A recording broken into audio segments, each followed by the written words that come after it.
नमस्कार, मैं रचना शर्मा। चढ़ती कला टाइम टीवी देख रहे सभी दर्शकों का स्वागत करती हूं। आप देख रहे हैं हरियाणा के कुछ विशेष समाचार।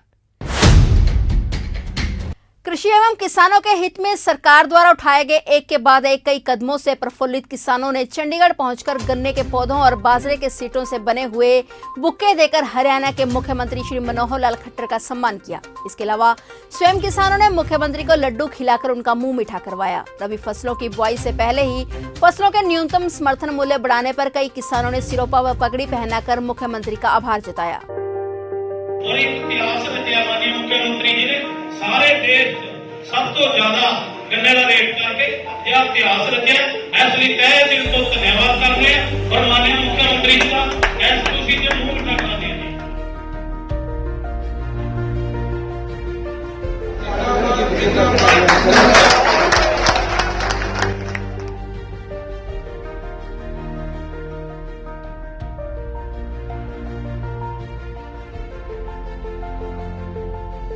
आज बड़ी खुशी की गल है कि मेरे सारे किसान भरा माननीय मनोहर लाल जी खट्टर जी का धन्यवाद करने वास्ते आए ने।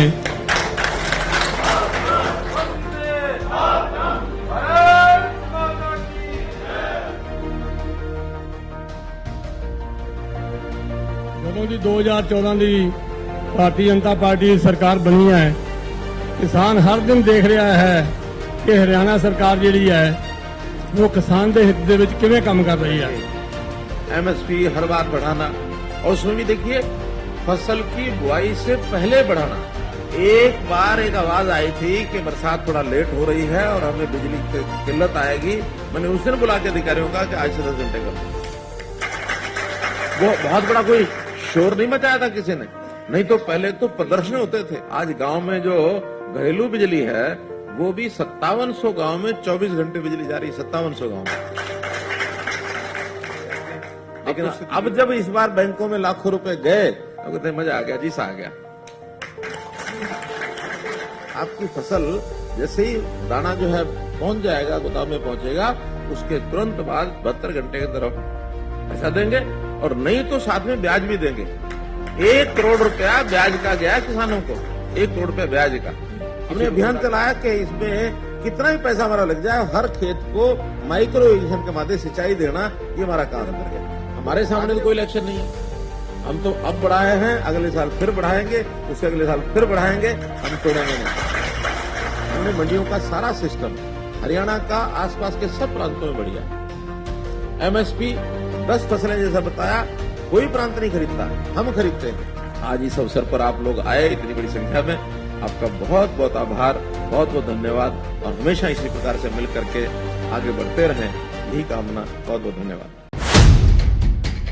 वहीं मुख्यमंत्री ने रबी फसलों का न्यूनतम समर्थन मूल्य बुआई से काफी पहले घोषित करने पर प्रधानमंत्री का आभार जताते हुए कहा कि प्रधानमंत्री का विजन साल 2022 तक किसानों की आय दोगुनी करने का है। उसी सोच के अनुरूप ही प्रधानमंत्री ने 6 फसलों के न्यूनतम समर्थन मूल्य में भारी बढ़ोतरी की है। इसके लिए मुख्यमंत्री मनोहर लाल ने कहा है कि मैं केंद्र सरकार द्वारा किसान हित में लिए गए इस फैसले का स्वागत करता हूं और केंद्र का आभार व्यक्त करता हूं। बहुत ही प्रसन्नता का विषय है कि प्रधानमंत्री श्री नरेंद्र मोदी जी ने अभी रबी की फसल उसकी बुआई होने से पहले ही रबी की 6 फसलों का नया एमएसपी ये घोषित किया है। और एमएसपी घोषित करते समय इस बात का ध्यान रखा गया है कि लागत मूल्य से हर फसल 50% से ऊपर उसका एमएसपी होना चाहिए। बहुत फसलें तो 100% तक भी पहुंच गई हैं। इसलिए जो नए एमएसपी घोषित किए गए हैं उसमें 40 रुपये से लेकर के और 400 रुपया प्रति क्विंटल तक बढ़ोतरी की गई है। मैं प्रधानमंत्री जी को, केंद्र सरकार को अपनी ओर से, हरियाणा सरकार की ओर से बहुत बहुत बधाई देता हूं और आशा करता हूं कि जो किसानों की आय डबल करने का संकल्प एक मोदी जी ने लिया था वो निश्चित रूप से पूरा होता जा रहा है और आने वाले अगले वर्ष तक और बहुत सी योजनाएं ऐसी आएंगी जिसमें से किसानों की आय डबल होगी। विधानसभा चुनाव से कुछ महीने पहले राज्य के शीर्ष पद से विजय रूपानी के इस्तीफे के 2 दिन बाद भूपेंद्र पटेल ने गुजरात के 7वें मुख्यमंत्री के रूप में शपथ ली। गुजरात के राजभवन में एक सादे समारोह में भूपेंद्र पटेल ने गृह मंत्री अमित शाह समेत बीजेपी के कई नेताओं की मौजूदगी में राज्यपाल ने भूपेंद्र पटेल को राज्य के लिए नए मुख्यमंत्री पद की और गोपनीयता की शपथ दिलाई। इस खास समागम में हरियाणा के मुख्यमंत्री मनोहर लाल खट्टर भी पहुंचे। मुख्यमंत्री मनोहर लाल खट्टर ने गुजरात के नए सीएम से मुलाकात कर उन्हें मुख्यमंत्री पद के लिए ढेरों बधाइयां दी। गुजरात के नए मुख्यमंत्री के शपथ ग्रहण समारोह में शिरकत करने पहुंचे गृह मंत्री अमित शाह और हरियाणा के मुख्यमंत्री मनोहर लाल खट्टर का नवनियुक्त सीएम भूपेंद्र पटेल और प्रदेश बीजेपी अध्यक्ष CR पाटिल ने तहे दिल से उनका स्वागत किया। समागम के बाद मुख्यमंत्री मनोहर लाल खट्टर ने ट्वीट कर कहा कि गुजरात के नवनियुक्त मुख्यमंत्री श्री भूपेंद्र पटेल जी के शपथ ग्रहण समारोह में शामिल होकर उन्हें नए दायित्व के लिए बधाई और शुभकामनाएं दी। गुजरात आपके कुशल नेतृत्व में विकास के नित और नए कीर्तिमान स्थापित करेगा, ऐसा मुझे पूर्ण विश्वास है। भारत में हर वर्ष 5 सितंबर को शिक्षक दिवस मनाया जाता है और यह स्मरण उत्सव हमारे देश के प्रथम उपराष्ट्रपति डॉक्टर सर्वपल्ली राधाकृष्णन की जयंती का प्रतीक है। डॉक्टर राधाकृष्णन ने भारत की शिक्षा को आकार देने में महत्वपूर्ण भूमिका निभाई थी और बच्चों को स्कूलों में जाने और शिक्षा प्राप्त करने के लिए प्रेरित किया था। इस पहलू में उनके योगदान ने शिक्षा को कई लोगों के लिए सुलभ बनाया है और यही कारण है कि 5 सितंबर को उनकी जयंती पर शिक्षक दिवस मनाया जाता है। भारत में शिक्षक दिवस का उत्सव स्कूलों और कॉलेजों में विभिन्न मनोरंजक गतिविधियों से भरा होता है। इस अवसर पर विशेष कार्यक्रम आयोजित किए जाते हैं जहां छात्र शिक्षकों की सराहना करते हैं और उन्हें शुभकामनाएं और उपहार देकर सम्मानित करते हैं। हरियाणा में भी शिक्षक दिवस धूमधाम से मनाया गया है। हरियाणा में शिक्षक दिवस के मौके पर समागम का आयोजन किया गया और इस मौके पर मुख्यमंत्री मनोहर लाल खट्टर भी समागम में पहुंचे। समागम में पहुंचने पर शिक्षकों के सम्मान में मुख्यमंत्री मनोहर लाल ने कहा कि शिक्षक दिवस पर मैं सभी शिक्षकों को सम्मानित करता हूं और उन्हें शिक्षक दिवस की बधाई देता हूं। इस मौके पर मुख्यमंत्री ने कई शिक्षकों से बातचीत भी की। आज बहुत ही शुभ ये संयोग है कि आज शिक्षक दिवस है। 5 सितंबर हर वर्ष हम शिक्षक दिवस मनाते हैं इस देश में और आज शिक्षा का मंदिर हमारी जो यूनिवर्सिटी है, विश्वविद्यालय है, ये शिक्षा का मंदिर है। इसमें आज मेरा आगमन हो रहा है। ये मेरा दूसरा आगमन है। इससे पहले मई 2017 में मैं यहाँ आया था। उस दिन भी कुछ प्रोजेक्ट्स हैं जिनका शिलान्यास और उद्घाटन किया गया था, लगभग 107 करोड़ का।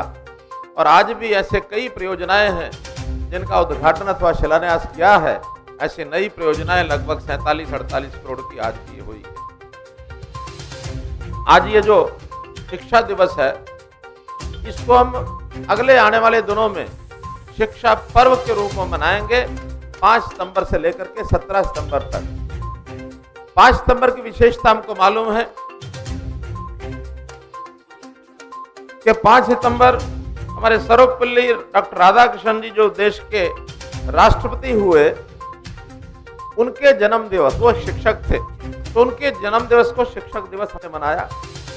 आज से शुरू होकर 17 सितंबर तक ये क्यों चलेगा, हमको मालूम होना चाहिए कि 17 सितंबर हमारे इस देश के वर्तमान यशस्वी प्रधानमंत्री श्री नरेंद्र मोदी जी का जन्मदिन है।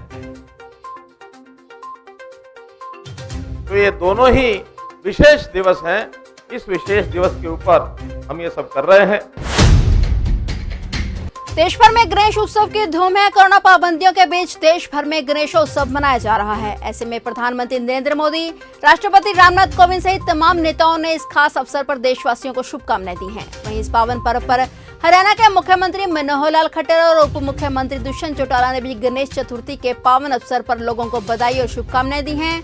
उन्होंने यहाँ जारी संदेश में कहा कि गणेश चतुर्थी का यह पावन अवसर हर किसी के जीवन में सुख, शांति, सौभाग्य और आरोग्य लेकर आए। मुख्यमंत्री मनोहर लाल खट्टर ने प्रदेशवासियों को बधाई देते हुए कहा है कि प्रथम वंदनीय भगवान श्री गणेश जी के आगमन पर्व गणेश चतुर्थी की समस्त देशवासियों को हार्दिक शुभकामनाएं। पंजाब के मुख्यमंत्री कैप्टन अमरिंदर सिंह द्वारा किसान आंदोलन को लेकर दिए गए बयान के बाद हरियाणा और पंजाब में सियासत पूरी तरह से गर्मा गई है। ऐसे में पंजाब के सीएम हरियाणा के गृह मंत्री अनिल विज के निशाने पर आ गए हैं। गृह मंत्री अनिल विज ने कैप्टन अमरिंदर सिंह के बयान को बहुत ही गैर जिम्मेदाराना बताया। दरअसल पंजाब में लगभग 113 जगह पर किसान कृषि कानूनों के विरोध में आंदोलन कर रहे हैं। इसको लेकर सीएम कैप्टन अमरिंदर सिंह ने कार्यक्रम के दौरान कहा था कि किसान हरियाणा या दिल्ली में जाकर जो चाहे करें, लेकिन पंजाब में ना करें। इससे पंजाब का आर्थिक तौर पर नुकसान हो रहा है। सीएम कैप्टन अमरिंदर सिंह के इस बयान के बाद गुस्साए गृह मंत्री अनिल विज ने नाराजगी जाहिर की है। विज ने कहा है कि कैप्टन के इस बयान से लगता है कि किसानों को भड़काने का काम उन्होंने ही किया है। पंजाब के मुख्यमंत्री श्री अमरिंदर सिंह जी का किसानों को ये कहना कि हरियाणा में और दिल्ली में जाके जो मर्जी करो, पंजाब में मत करो, बहुत ही गैर जिम्मेदाराना बयान है। इसका मतलब ये है कि तुम अपने पड़ोसी राज्य हरियाणा की और दिल्ली की शांति को भंग करना चाहते हो। इसका मतलब ये भी है कि किसानों को उकसाने का काम अमरिंदर सिंह जी ने ही किया है। हरियाणा में अब विभिन्न प्रकार की सेवाओं के लिए लोगों के आवेदनों को बिना किसी ठोस कारण के रद्द करना संबंधित अधिकारी को महंगा पड़ेगा। ऐसे मामलों पर सेवा का अधिकार आयोग द्वारा कड़ा संज्ञान लिया जाएगा। आयोग के मुख्य आयुक्त टीसी गुप्ता ने चेतावनी दी है कि अधिकारी बेवजह आवेदनों को रद्द करने की आदत को बदल दे। टीसी गुप्ता ने सोनीपत में सेवा का अधिकार अधिनियम के तहत अधिकारियों और गणमान्य नागरिकों को बैठक के दौरान ऐसे विभागीय अधिकारियों को तलब करते हुए विस्तार से कारणों की पड़ताल की और जिनके पास लंबित आवेदनों की संख्या अधिक है, इनमें खास तौर पर कृषि विभाग, हरियाणा राज्य कृषि विपणन बोर्ड, हाउसिंग बोर्ड, टाउन एवं कंट्री प्लानिंग, परिवार, अनुसूचित जाति एवं पिछड़ा वर्ग कल्याण, हरियाणा शहरी विकास प्राधिकरण, स्वास्थ्य विभाग, सामाजिक न्याय और अधिकारिता, शहरी स्थानीय निकाय शामिल हैं। उन्होंने कहा कि राज्य सरकार और आयोग का एकमात्र उद्देश्य है कि आमजन को सरकारी सेवाओं तथा योजनाओं का पूरा लाभ मिले। लोगों के काम बिना किसी परेशानी के समय पर तथा उनकी तसल्ली के साथ पूरे हों। अगर ऐसा नहीं होता है तो आयोग सख्त कदम उठाने के लिए भी तैयार है। उन्होंने कहा है कि 31 विभागों की 546 सेवाओं को सूचीबद्ध किया गया है, जिनमें से 270 सेवाएं ऑनलाइन हैं और शेष सेवाओं को भी ऑनलाइन कर दिया जाएगा। इन सेवाओं की डिलीवरी में लोगों को किसी भी प्रकार की समस्या नहीं होनी चाहिए। निर्धारित समय सीमा में लोगों को इन सेवाओं का लाभ मिलना चाहिए। इसकी उल्लंघना करने वाले अधिकारी पर जुर्माना लगाया जाएगा और यदि किसी अधिकारी पर 3 बार जुर्माना लगाया जाता है तो यह उसकी नौकरी पर भारी पड़ सकता है।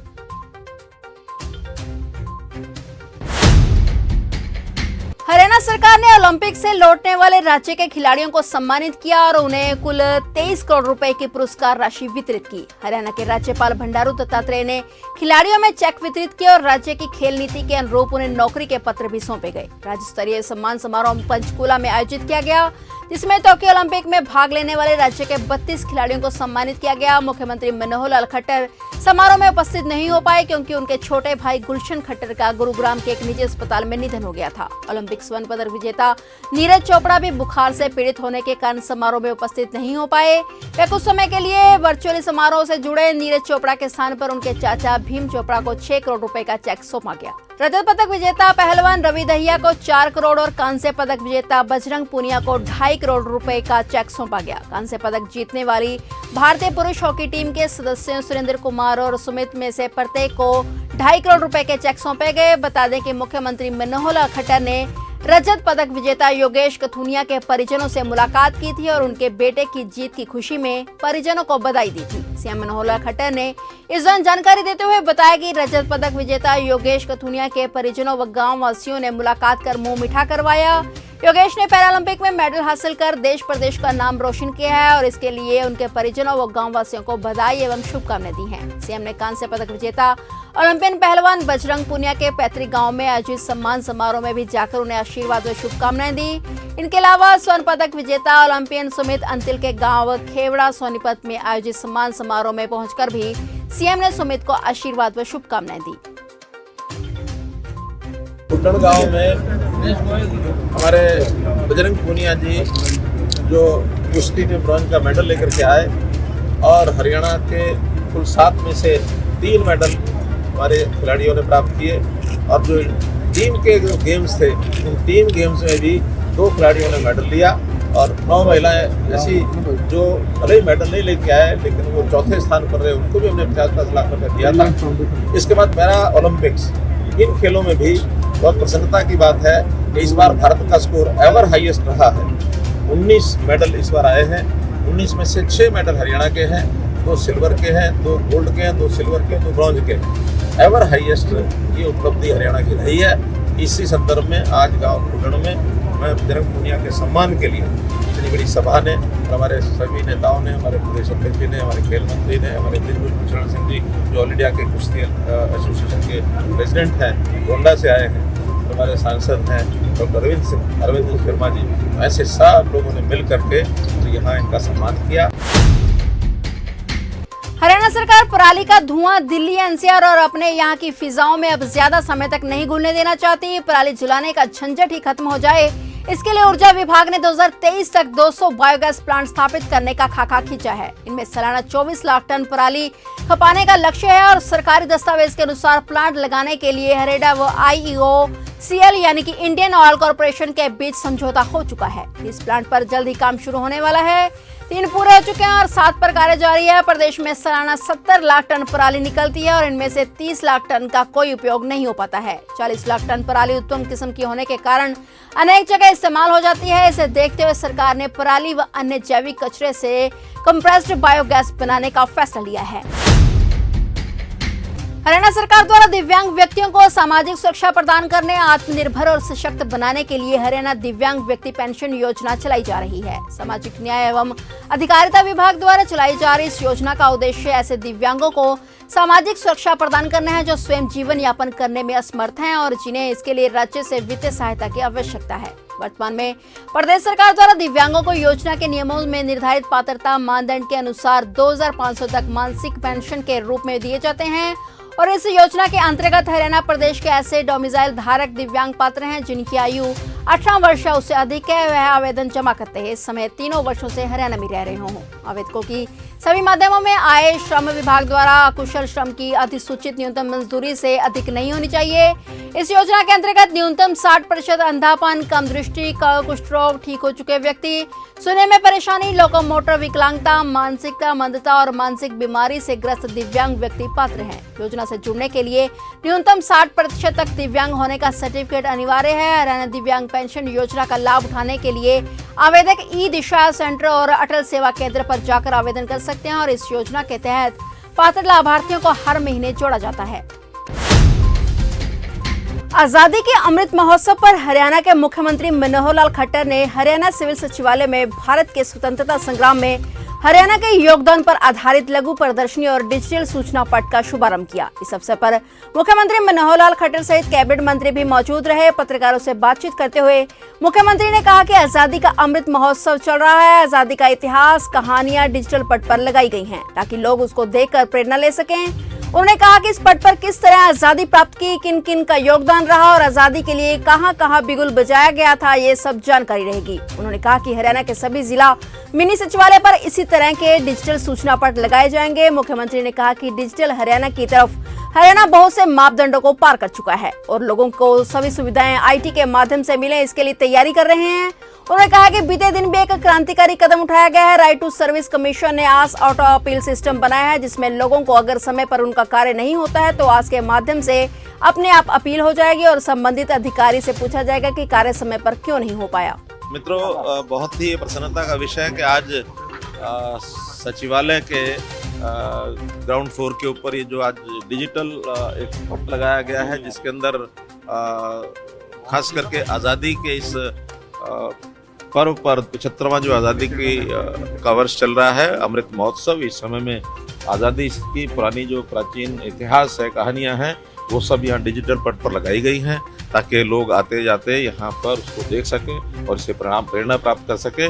हमने ये भी कहा है कि इसी प्रकार के पट सभी जिला के जो मिनी सचिवालय हैं वहाँ पहले लगाया जाए और बाद में जहाँ जहाँ फुटफॉल होता है लोगों का वहाँ भी लगाने का प्रयत्न करेंगे ताकि लोगों को इस वर्ष में आज़ादी की पूरी कहानी, ये किस प्रकार से क्रांतिकारियों ने आज़ादी प्राप्त की, किन किन लोगों का उसमें योगदान रहा और कहाँ कहाँ इसका बिगुल बजाया गया, ये सारी जानकारी हमको मिल सके। और कल हमने एक और जो बड़ा एक क्रांतिकारी कदम उठाया है कि जो राइट टू सर्विस कमीशन है, उन्होंने एक ऑटो अपील सिस्टम ये बनाया है आस नाम से। 546 सर्विसेज ऐसी हैं जो राइट टू सर्विस कमीशन के अंतर्गत नोटिफाइड हैं।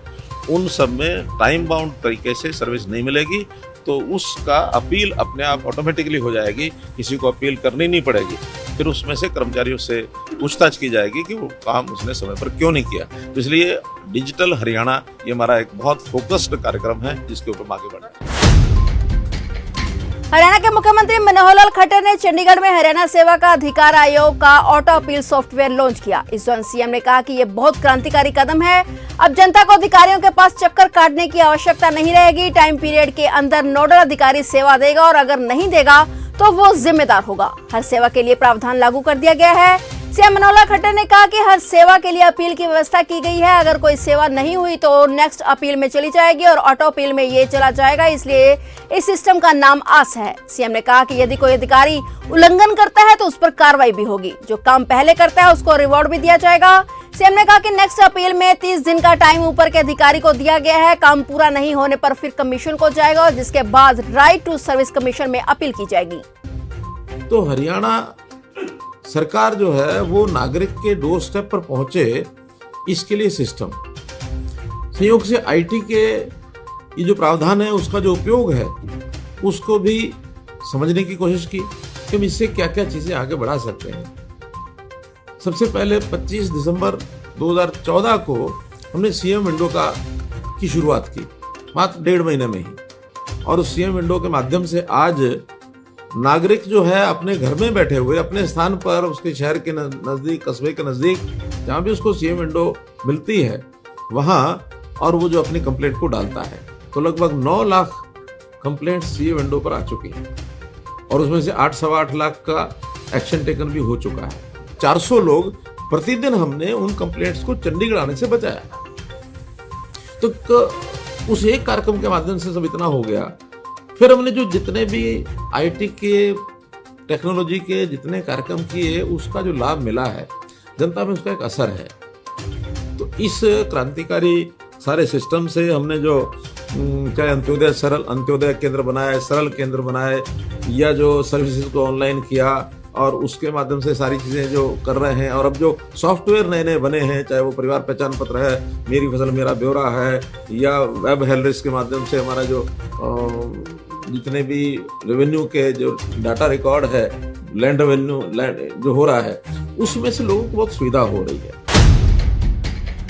उपराष्ट्रपति वेंकैया नायडू आज गुरुग्राम पहुंचे। यहां उन्होंने दीनबंधु चौधरी छोटू राम पर लिखे पुस्तक संग्रह का विमोचन किया। इस दौरान उनके साथ मुख्यमंत्री मनोहर लाल खट्टर, पूर्व केंद्रीय मंत्री चौधरी वीरेंद्र सिंह और बीजेपी प्रदेश अध्यक्ष ओपी धनखड़, पूर्व मुख्यमंत्री ओम प्रकाश चौटाला, उत्तराखंड के पूर्व मुख्यमंत्री विजय बहुगुणा, राज्यसभा सांसद दीपेंद्र हुड्डा सहित अन्य नेता मौजूद रहे। इस मौके पर उपराष्ट्रपति वेंकैया नायडू ने मुख्यमंत्री मनोहर लाल खट्टर को इस आयोजन के लिए बधाई दी। उन्होंने कहा कि हरियाणा इतिहास एवं संस्कृति अकादमी को बधाई और सीएम मनोहर लाल को भी बहुत बहुत बधाई कि ये साहित्य आज जनता के बीच जा रहा है। चौधरी छोटू राम ने हर वर्ग के लिए काम किया है। सेना से लेकर कर्मचारी वर्ग के लिए 8 घंटे काम का कानून उनके प्रयासों से पास हुआ है। उन्होंने कहा कि उपराष्ट्रपति खुद एक किसान परिवार से आते हैं, एक ऐसे वक्त में जब आंध्रा आंदोलन चलाया, और आज के इस साहित्य के लिए मैं आप सबको बधाई देता हूं। सीएम ने कहा कि हम सबको वक्त निकालकर इस साहित्य को पढ़ना चाहिए और उनके विचारों का अनुसरण करना चाहिए। एक ऐसी महान विभूति जिन्होंने इस देश के गरीब के लिए, किसान के लिए, जो पीड़ित वर्ग है उसके लिए किस प्रकार का कार्य किया, उनकी जीवनी, उनका विचार, उनके आदर्श, इसको संकलित करते हुए ये जो 5 खंड Chaudhary Chhotu Ram writings and speeches, ऐसे जो 5 खंड हैं जिनका आज विमोचन माननीय उपराष्ट्रपति जी के कर कमलों से होगा, ये एक बहुत ही एक शुभ अवसर है। हरियाणा के मुख्यमंत्री मनोहर लाल खट्टर ने दोनों कार्यकाल के 2500 दिन पूरे होने की खुशी में सभी प्रदेशवासियों को बधाई दी। उन्होंने कहा कि 2500 दिन पहले प्रदेश भ्रष्टाचार में डूबा हुआ था, परिवारवाद का माहौल था, लेकिन इसे सुधारने के लिए लगातार प्रक्रिया हमने चलाई और जनसेवा के काम किए। वहीं सीएम मनोहर लाल खट्टर ने प्रेस कॉन्फ्रेंस में किसान आंदोलन पर बोलते हुए कहा कि आंदोलन करने वाले और कानून हाथ में लेने वाले किसान नहीं है, बल्कि राजनीति से प्रेरित लोग हैं। हरियाणा के किसान खुशी खुशी अपने खेतों में काम कर रहे हैं। यह पंजाब के किसान हैं जो टिकरी और सिंगू बॉर्डर पर बैठे हैं। किसानों को गुमराह करने, करनाल में अराजकता पैदा करने और उकसाने के लिए कांग्रेस और कम्युनिस्ट नेताओं को जिम्मेदार बताते हुए सीएम ने उन पर तीखा हमला किया। वहीं मुख्यमंत्री मनोहर लाल खट्टर ने पंजाब सीएम कैप्टन अमरिंदर सिंह के बयान पर भी तंज कसा। बता दें कि पंजाब के मुख्यमंत्री कैप्टन अमरिंदर सिंह ने हरियाणा के सीएम मनोहर लाल खट्टर से इस्तीफा देने की बात कही थी। सीएम खट्टर ने इस बात पर नाराजगी जताते हुए कहा कि अमरिंदर सिंह कौन होते हैं मेरे से इस्तीफा मांगने वाले। उन्होंने कहा कि दिल्ली के बॉर्डर पर प्रदर्शन करने वाले किसान पंजाब से हैं, ऐसे में सिंह को अपना इस्तीफा देना चाहिए। सीएम खट्टर ने कहा कि सिंगो या टिकरी बॉर्डर पर प्रदर्शन कर रहे किसानों में कोई भी हरियाणा का किसान नहीं है। ਪਹਿਲੀ ਗੱਲ ਤੇ ਹੈ ਕਿ ਮੇਰੇ ਕੋਲੋਂ ਤਿਆਗ ਪੱਤਰ ਮੰਗਣ ਵਾਲੇ ਜਿਨ੍ਹਾਂ ਦਾ ਨਾਂ ਤੁਸੀਂ ਲਿਆ ਹੈ ਉਹ ਕੌਣ ਹੁੰਦੇ ਮੇਰੇ ਸਿਰ ਤੇ? ਮੈਂ ਉਹਨਾਂ ਨੂੰ ਕੀ ਮੰਨਾਂ? ਜਿਹੜੇ ਤੁਸੀਂ ਕਹਿੰਦੇ ਹੋ ਕਿ ਉਹ ਤਿਆਗ ਪੱਤਰ ਦੇਣ ਕਿ ਨਾ ਦੇਣ, ਤਿਆਗ ਪੱਤਰ ਤੇ ਉਹਨਾਂ ਨੂੰ ਦੇ ਦੇਣਾ ਚਾਹੀਦਾ ਹੈ ਕਿ ਜਿਹੜੇ ਉਹ ਕਾਰਨ ਉਹ ਬਣੇ ਨੇ ਸਾਰੇ ਕਿਸਾਨ ਅੰਦੋਲਨ ਦੇ, ਕਿਉਂਕਿ ਪੰਜਾਬ ਦੇ ਹੀ ਬੰਦੇ ਹੈਗੇ ਆ ਕਿ ਜਿਹੜੇ ਉੱਥੇ ਜਾ ਕੇ ਬੈਠੇ ਆ। ਮੇਰੇ ਹਰਿਆਣਾ ਦਾ ਬੰਦਾ ਨਾ ਤੇ ਸਿੰਘੂ ਬਾਰਡਰ ਤੇ ਬੈਠਾ ਹੈ ਨਾ ਟਿਕਰੀ ਬਾਰਡਰ ਤੇ ਬੈਠਾ ਹੈ। ਤੁਸੀਂ ਜਾ ਕੇ ਗਿਣ ਲਓ, ਜਾ ਕੇ ਮੇਰੇ ਕੋਲ ਰੋਜ਼ਾਨਾ ਖਬਰ ਆ ਜਾਂਦੀ ਹੈ ਕਿ ਉੱਥੇ ਪੰਜਾਬ ਦੇ ਬੰਦੇ ਕਿੰਨੇ ਕਿ ਹਰਿਆਣਾ ਦੇ ਬੰਦੇ ਕਿੰਨੇ ਆ। ਔਰ ਉਹ ਜਿਹੜੇ ਇਹ ਗਲਬਈਆਂ ਪਾਈ ਫਿਰਦੇ ਹੈ, ਇਹ ਸਾਰਾ ਸੰਦਕ ਸਭ ਨੂੰ ਪਤਾ ਹੈ ਕੌਣ ਕੀ ਕਰਦਾ। ਉੱਥੇ ਉਹ ਬੈਠੇ ਬੈਠੇ ਉਹਨਾਂ ਨੂੰ ਉਕਸਾ ਰਹੇ ਆ, ਔਰ ਇੱਥੇ ਸਾਡੇ ਜਿਹੜੇ ਹੁੱਡਾ ਸਾਹਿਬ ਔਰ ਸਾਡੇ ਜਿਹੜੇ ਕਾਂਗਰਸ ਦੇ ਮਿੱਤਰ ਨੇ ਉਹ ਸਾਰੇ ਕਰ ਰਹੇ ਆ, ਸਾਨੂੰ ਸਾਰਾ ਪਤਾ ਹੈ। ਔਰ ਇੰਨਾ ਵੱਡਾ ਅਗਰ ਉਹਨਾਂ ਦਾ ਸੰਗਠਨ ਜਥੇਬੰਦੀਆਂ ਹੁੰਦੀਆਂ ਤੇ ਹੁਣ ਤੱਕ ਅੰਦੋਲਨ ਖਤਮ ਹੋ ਗਿਆ ਹੁੰਦਾ। ਉਹ ਤੇ ਕੁੱਲ ਮਿਲਾ ਕੇ ਉੱਥੇ ਜਥੇਬੰਦੀ ਦਾ ਕੋਈ ਅਸਰ ਨਹੀਂ ਹੈ ਹਰਿਆਣਾ ਦੇ ਵਿੱਚ। ਜਿੰਨੇ ਲੋਕ ਉੱਥੇ ਨੇ ਉਹ ਸਾਨੂੰ ਪਤਾ ਹੈ। ਪੂਰਾ ਹਰਿਆਣਾ ਦਾ ਕਿਸਾਨ ਹੈ, ਉਹ ਖੁਸ਼ ਹੈ। ਹਰਿਆਣਾ ਦੇ ਕਿਸਾਨ ਨੂੰ ਜੋ ਕੁਝ ਅਸੀਂ ਵਿਵਸਥਾਵਾਂ ਦੇ ਰਹੇ ਹਾਂ ਪੂਰੀਆਂ ਦੇ ਰਹੇ ਹਾਂ। ਹਾਂ, ਜਿਨ੍ਹਾਂ ਨੂੰ ਨਹੀਂ ਮੰਨਣਾ ਉਹ नहीं मनना तो नहीं मनना। फिलहाल हरियाणा के विशेष समाचारों में इतना ही। तब तक के लिए देखते रहिए चढ़ती कला टाइम टीवी और मुझे दीजिए इजाजत। धन्यवाद।